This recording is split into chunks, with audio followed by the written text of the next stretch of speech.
Bismillahirrahmanirrahim. Assalamualaikum warahmatullahi wabarakatuh.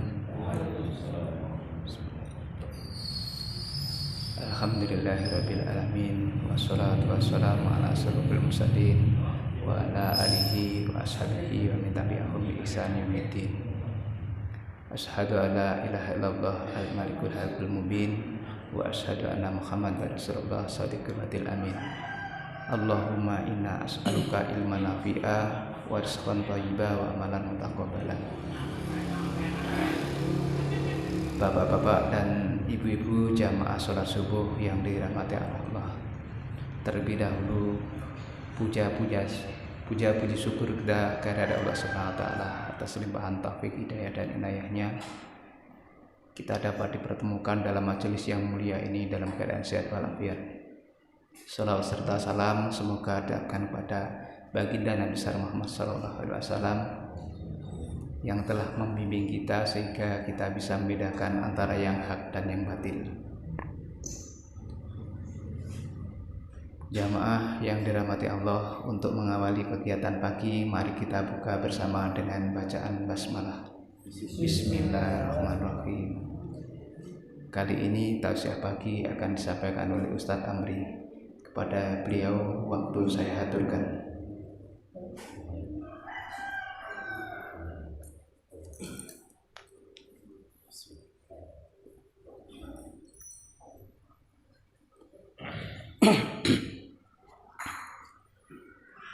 Bismillahirrahmanirrahim. Assalamualaikum warahmatullahi wabarakatuh. Sadatunal kurama wal a'izza, para alim, para ulama, para sesepuh dan bini sepuh, wabil khusus jamaah salat subuh yang dirahmati Allah Subhanahu wa taala. Alhamdulillah, pada pagi hari ini Allah Subhanahu wa taala mempertemukan kita di tempat yang mulia, di bulan yang mulia, dan insyaallah kita akan juga dipertemukan dengan manusia yang paling mulia, itu baginda Muhammad sallallahu alaihi wasallam. Salawat dan salam mudah-mudahan selalu terlimpah dan tercurahkan kepada baginda Rasulullah Muhammad sallallahu alaihi wasallam, yang mana beliau sebagai the role of model kita, yaitu sebagai uswah kita, dan mudah-mudahan kelak di yaumil hisab kita mendapatkan syafaat dari beliau. Amin ya rabbal alamin. Jamaah salat subuh yang dirahmati Allah Subhanahu wa taala, tanpa terasa pada hari ini sudah hampir di pertengahan bulan Ramadan. Mudah-mudahan amalan yang sudah kita laksanakan dan mungkin yang akan kita laksanakan mudah-mudahan diterima oleh Allah Subhanahu wa taala. Kita mengenal Ramadan itu insyaallah semenjak kita balik sampai sekarang, insyaallah sudah berapa kali Ramadan yang sudah kita lewati. Kalau kita mengambil flashback dalam sirah Nabawi, baginda Nabi kita Muhammad sallallahu alaihi wasallam menjumpai Ramadan itu kurang lebih hanya 11 kali. Sejak diperintahkan puasa sampai beliau meninggal. Tapi 11 kali itu berkualitas, tidak hanya sekedar kuantitasnya, tapi kualitas yang beliau dapatkan mampu mentarbiyah, mendidik generasi-generasi terbaik di zamannya. Bahkan beliau dalam hadis sahih disebutkan khairul quruni qarni, sebaik-baik zaman adalah zamanku, tsummal ladzina yalunahum, kemudian setelahnya tsummal ladzina yalunahum. Kemudian setelahnya lagi yang kita sebut dengan zaman tabi'in dan zaman tabi'un tabi'in. Dan kita sebagai umat di akhir zaman ini tentu begitu banyak tantangan-tantangan zaman yang akan kita hadapi, bukan hanya sekedar internal saja, tetapi juga yang lebih utama adalah eksternal. Oleh karena itu, marilah bersama-sama kita mentadabburi makna sekaligus apa sih yang hikmahnya Ramadan itu disebut dengan Syahrul Quran. Saya diberikan tema, kalau tidak salah, etika membaca Al-Quran kalau tidak salah.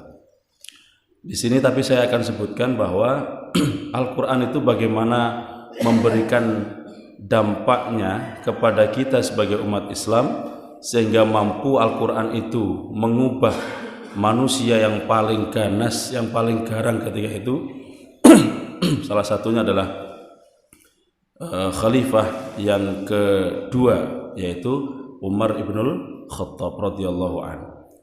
Beliau mendengarkan surah Al-Quran, kalau tidak salah surat Toha, kemudian beliau terketuk hatinya, dan kemudian beliau menyatakan syahadat di hadapan Nabi Muhammad SAW. Jamaah salat subuh dirahmati Allah Subhanahu wa taala.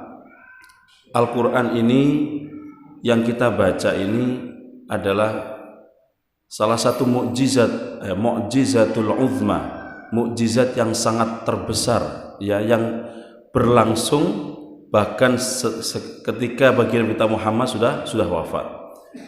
Kenapa mukjizat sifatnya? Oleh para nabi-nabi sebelumnya itu mukjizat itu bermakna adanya ketika beliau masih ada. Contohnya bagaimana Nabi Musa diberikan mukjizat, yaitu mampu membelah lautan misalkan, itu berlaku ketika beliau masih ada. Nah, kita sekarang mencari tongkatnya Nabi Musa, kita nyari kemana Pak? Nggak ketemu. Katanya sekarang kalau nyari kepingin sakti, nyari apa? Tongkatnya Nabi Musa. Tapi Nabi Muhammad subhanallah ta'ala, beliau sallallahu alaihi wasallam, beliau diberikan mukjizat yang abadan, yang sampai kapan nanti waktunya Allah akan angkat itu nanti, yaitu Al-Quranul Karim. Bagaimana Al-Quran ini yu'athir, memberikan dampak kepada umatnya, yaitu kita yang manusia yang di akhir zaman ini. Maka perintahnya di dalam Al-Quran sebutkan Iqra bismi rabbikal ladzi khalaq.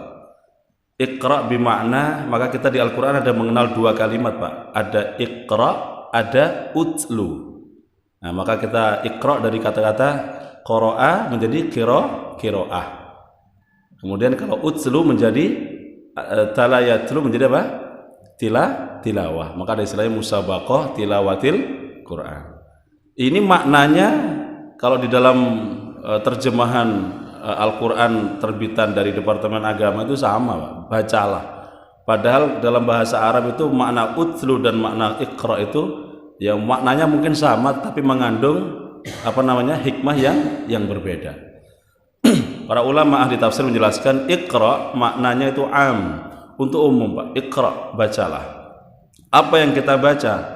Ya, hanya sekedar membaca iqra.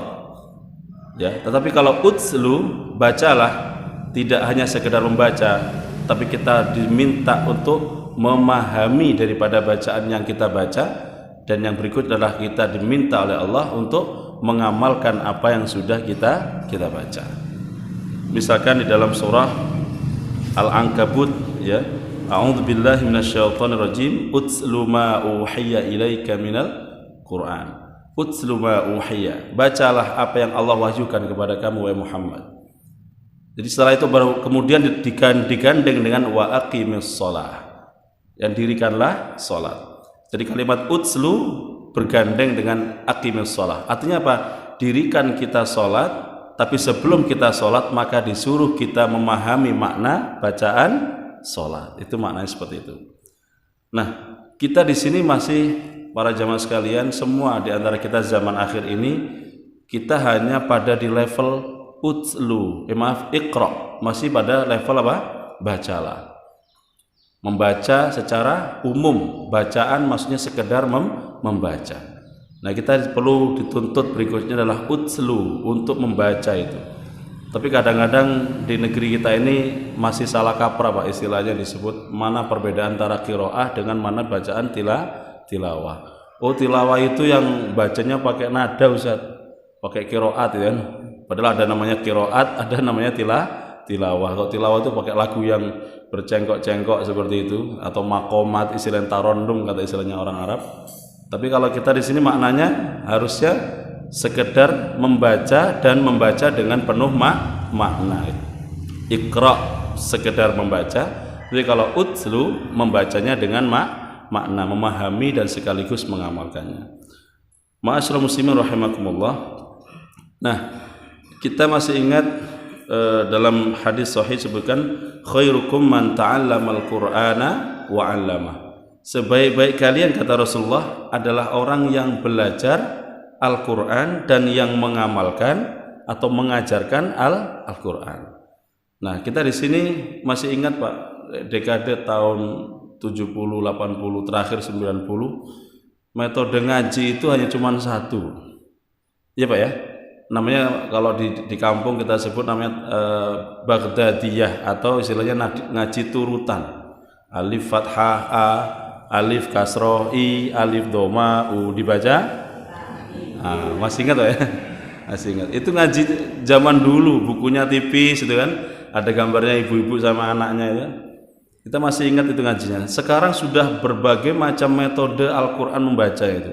Ada namanya Iqra, ada qiraati, ada tilawati, ada dirosati, ada alimna, ada yambu'a, ada ummi, ada nahdiyah, ada tanzil, ada atibyan, ada asyafi'i.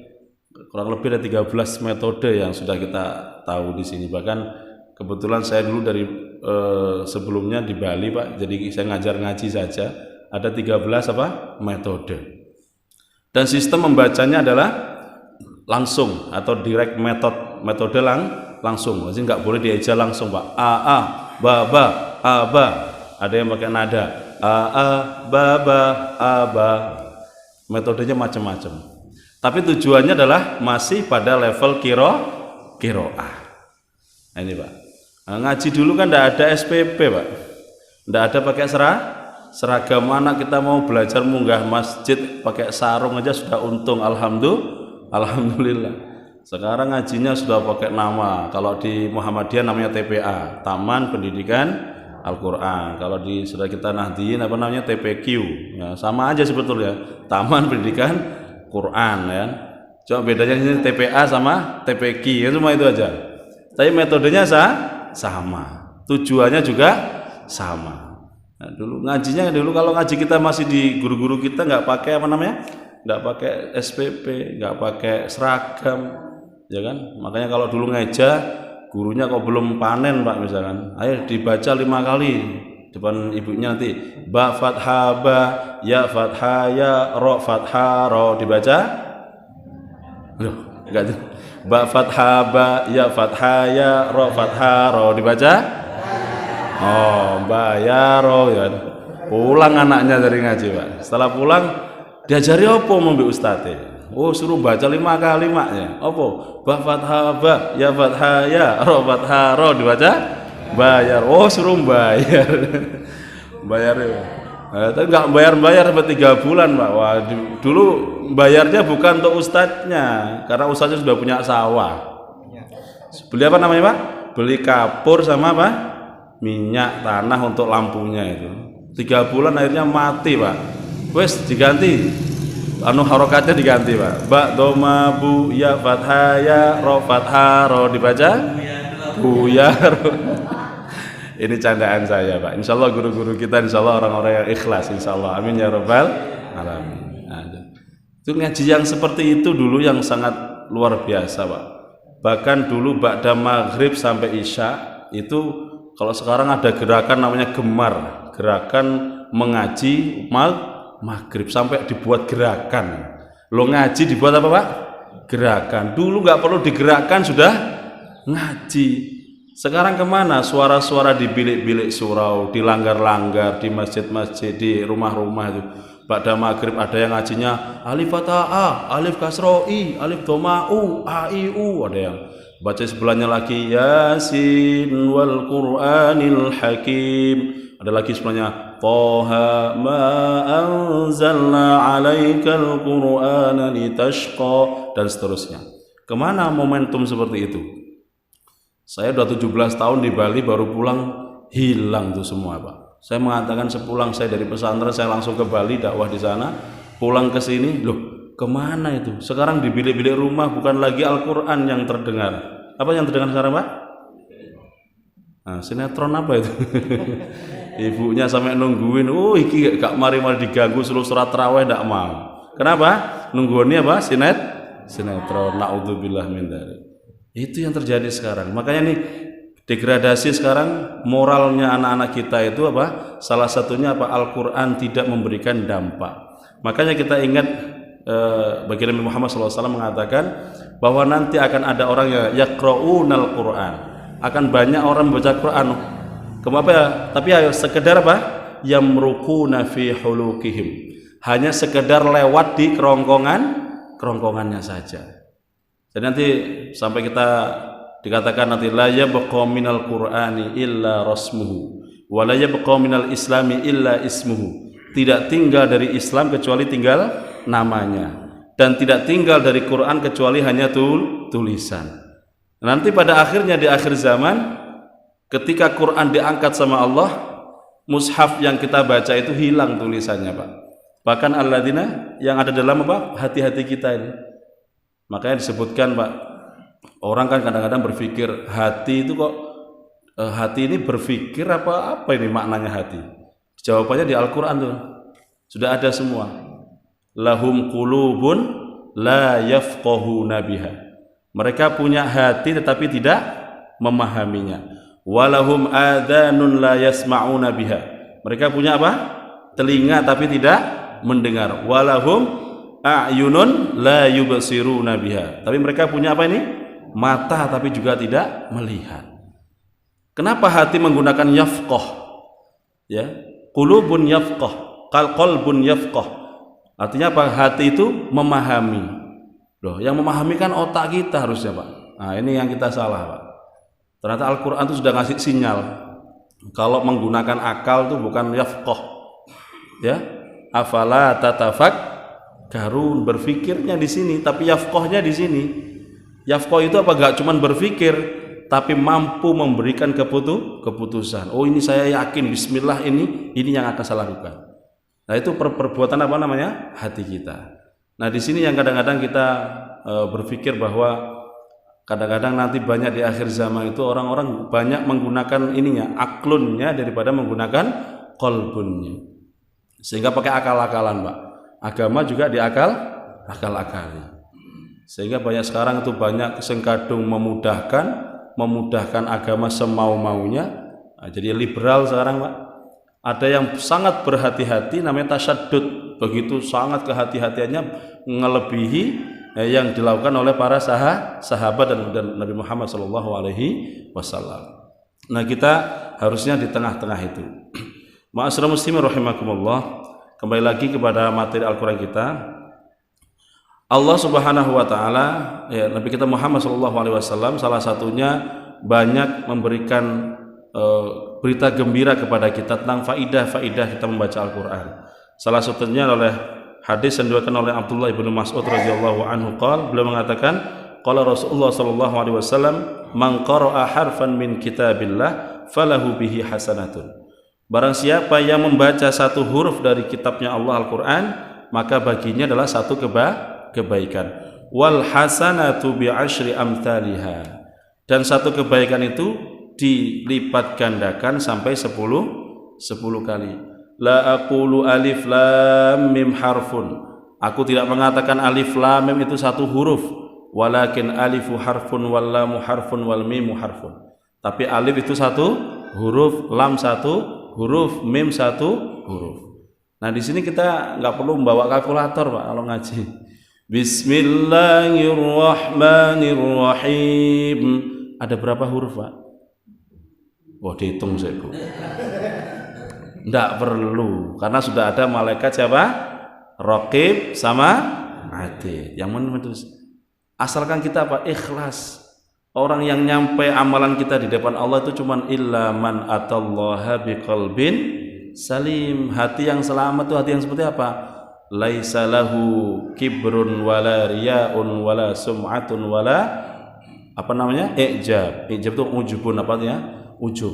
Nah, hati yang selamat itu hati yang enggak ada kesombongan, tidak ada riya, tidak ada sum'ah, tidak ada hasad, dan tidak ada ujub. Nah, kalau hati kita selamat seperti itu, insyaallah kita akan wafat dalam keadaan husnul khatimah. Kemudian terakhir, an Aisyah radhiyallahu anha qalat, dari Aisyah radhiyallahu anha beliau mengatakan, qala Rasulullah sallallahu alaihi wasallam, Rasulullah SAW bersabda, al-mahiru bil Quran, orang yang pandai membaca Quran itu, pandai di sini maksudnya nggak sekedar bagus bacaannya, tapi juga antara bacaan dengan adab akhlaknya juga sama. Al-mahiru bil Quran ma'as safaratil kiramil bararah, akan bersama dengan malaikat-malaikat yang suci. Ya, walladzi yaqra'ul Quran, dan orang-orang yang membaca Quran wa yatata'ta fihi, dan terbata-bata dalam membacanya itu, wa huwa alaihi syaqqun, dan mengalami kesulitan yang cukup berat, lahu ajrani, maka baginya dia adalah 2 pahala. Jadi nggak ada ruginya, Pak. Jangan terbata-bata bacanya.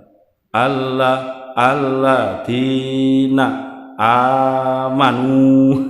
Dengan seperti itu ya ta'ta ya, wa huwa alaihi syaqqun, kesulitan membacanya, lahu ajrani, masih mendapatkan 2 pahala. Jadi kalau ada orang ngaji kok, teman-teman kadang-kadang kalau tadarusan, kalau di kampung saya Pak, kalau di sini mungkin beda. Yang satunya lancar, saking lancarnya Pak, tarawih 23 rakaat ditempuh berapa? 7 menit itu di mana daerah Kediri. Kalau di kampung saya masih 15-an menit. Tapi ya gitu sudah Pak. Sudah kayak terbang itu. Yang sepuh-sepuh kasihan ya. Kadang-kadang nggak dapat apa-apa nanti, karena apa? Syarat rukunnya itu sudah ditinggalkan. Nah itu. Jadi ya sudah pakai yang 23 boleh, 11 boleh, 36 boleh, tapi apa? Syaratnya tumak nina. Ya ini yang hilang sekarang. Ngejarnya waladolin, amin, langsung rukuk Pak. Kenapa ya? Suratnya yang dibaca cuman ujungnya fawatihus suwar, yasin, Allahu akbar. Nah, yang berikutnya yang paling panjang salamun qaulam. Ini yang terjadi seperti itu. Nah di sini falahu ajrani, 2 pahala, masya Allah, luar biasa Pak. Jadi banyak, nggak ada kerugiannya, apalagi di dalam Ramadan. Kalau bisa kita tidak hanya sekedar membaca Pak, tapi kita mentadaburi maknanya. Saya mohon maaf kalau kita mau jujur, kita membaca Quran selama ini itu kita membaca mushafnya saja, apa plus dengan terjemahannya? Rata-rata membaca mushafnya saja atau bacaan Qur'annya saja, tapi tanpa kita mengetahui apa? Terjemahannya. Yang sudah ngerti bahasa Arab alhamdulillah langsung tahu maknanya. Yang belum, nah kita perlu membaca apa? Terjemahan. Apalagi kalau kita mengkaji tafsirnya. Makanya ngaji itu ya betulnya menggunakan utlu ma uhiya. Bacalah itu namanya. Baca dengan membaca talafut dengan lafadznya, membaca dengan fahmun dengan pemahaman, dan wal amalu bih, dan mengamalkannya. Ini yang perlu. Tapi selama ini kita membacanya sekedar membaca, sehingga apa? Lewat Ramadan bacaannya juga lewat. Ini yang terjadi, maka tidak ada memberikan athar. Makanya sampai ada para sahabat itu membaca Al-Ikhlas itu diulang-ulang. Rakaat pertama Al-Ikhlas, rakaat kedua Al-Ikhlas. Akhirnya jamaah sahabat-sahabat yang lain protes sama Rasulullah. Ya Rasulullah, katanya ini kok bacanya Al-Ikhlas toh, kul huwa ilaik gitu. Kul hutok yang dibaca ini. Apa katanya? Dibolak-balik nih. Kemudian tanya sama Rasulullah, sahabat tersebut, kenapa kau membaca Al-Ikhlas? Bacaan itu, ana uhibbuha ya Rasulullah, saya tuh cinta sama surat Al-Ikhlas itu ya Rasulullah. Nah, kata Rasulullah, maka sebutkan kamu wajabat, katanya Rasulullah, wajabat, maka kamu wajib apa? Mendapatkan apa? Fadilah, keutamaan apa? Surat Al-Ikhlas, karena kamu akan bersama yang kamu cintai. Al-mar'u ma'aman ahab, seseorang itu akan bersama yang dicintai. Nah, tapi jangan jadikan dalil Pak, nanti kalau di sini bacanya kul huwa ilaik kan, kalau sholat tarawihnya ya, kan jadi bendang balik kata Ibu ya. Nah, ini makanya kita subhanallah, mudah-mudahan kita membacanya itu Al-Quran itu betul yang kita baca. Bahkan Imam Syafi'i mengatakan kalau kita mengetahui maknanya saja Pak, surat wal asri, al-asr itu sudah cukup untuk menggambarkan isi kandungan daripada Al-Quran. Itu Imam Syafi'i mengatakan demikian. Makanya jangan sampai kita sekedar membaca tapi tidak tahu maknanya. Seperti apa? Kama thalil himar yahmilu asfara, seperti himar atau himar Pak, keledai yang membawa apa? Buku, tumpukan buku. Himar itu ya digambarkan sebagai makhluk yang bodoh. Jangan sampai kita itu punya Quran satu masjidnya banyak terpampang tapi nggak pernah dibaca. Di rumah banyak kita beli kitab tapi kitabnya nggak pernah dibaca. Cuma supaya disebut ahli kitab. Oh itu kitabnya satu lemari Pak. Tapi dibuka sampai badangan nggak ada isinya, nggak ada coretannya, tangannya nggak ada. Kenapa nggak pernah dibaca? Ya mudah-mudahan sebagai mukadimah ini, mudah-mudahan Allah Subhanahu Wa Taala memberikan kepada kita kemudahan, keistiqomahan dalam baca Al-Quran. Demikian yang dapat kami sampaikan, mudah-mudahan bermanfaat, dan akhirul kalam hadanallahu wa iyyakum. Wassalamualaikum warahmatullahi wabarakatuh.